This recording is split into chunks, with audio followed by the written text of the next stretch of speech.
મોદીના આગમનમાં રજૂ કરવામાં આવશે। તો આ સાથે જ પોરબંદરનો જે પરંપરાગત મેર રાસ કહેવાશે એ પણ ત્યાં રજૂ કરવામાં આવશે અને પ્રધાનમંત્રીનું અભિવાદન ઝીલવામાં આવશે।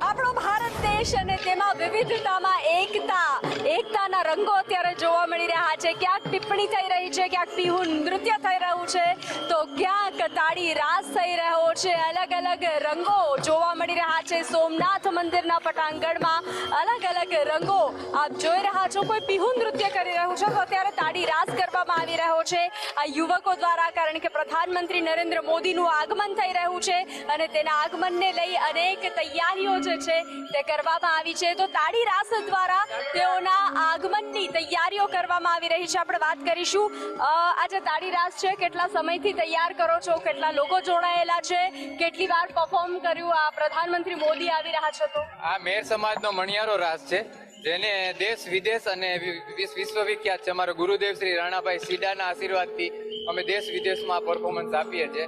26માં નેશનલ યુથ ફેસ્ટિવલમાં ગુજરાત રાજ્યને 14 વર્ષ પછી નેશનલ લેવલે સેકન્ડ નંબર અપાવી ગૌરવ અપાવેલું છે ને આ અમારો શૌર્ય રાસ છે। અમારા જ્ઞાતિમાં વંશ પરંપરાગત રમાતો રાસ છે અને આજે આપણા યશસ્વી અને માનનીય અને ગુજરાતીઓનું ગૌરવ અને આખા વિશ્વમાં જે ગુજરાતીઓનો ડંકો વગાડેલા આપણા પ્રધાનમંત્રી આપણા સોમનાથ મહાદેવના સાનિધ્યમાં પધારે છે। અમને અહીંયા રમવાનો આનંદ, વેલકમ કરવાનો આનંદ અવસર મળ્યો છે તે બદલ અમે એમનો ખૂબ ખૂબ ને રમતગમત અધિકારી શ્રી ગાંધીનગર કચેરીનો પણ અમે ખૂબ આભાર માનીએ છીએ। કેમેરા પર્સન વિજય પરમાર સાથે બંસી દવે, સંદેશ ન્યૂઝ, સોમનાથ। પ્રધાનમંત્રી મોદીનું આગમન અને તેને લઈ ઠેર ઠેર અલગ અલગ નૃત્યો પ્રદર્શિત કરવામાં આવી રહ્યા છે।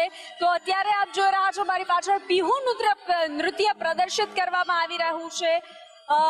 ખૂબ ઉત્સાહભેર મુખ પર સ્માઇલ સાથે આ નૃત્ય, અને ખાસ કરીને 75 વર્ષ પૂર્ણ થયા છે નૂતન મંદિરને તેને લઈ અને આ નૃત્ય પરફોર્મ કરવામાં આવી રહ્યું છે।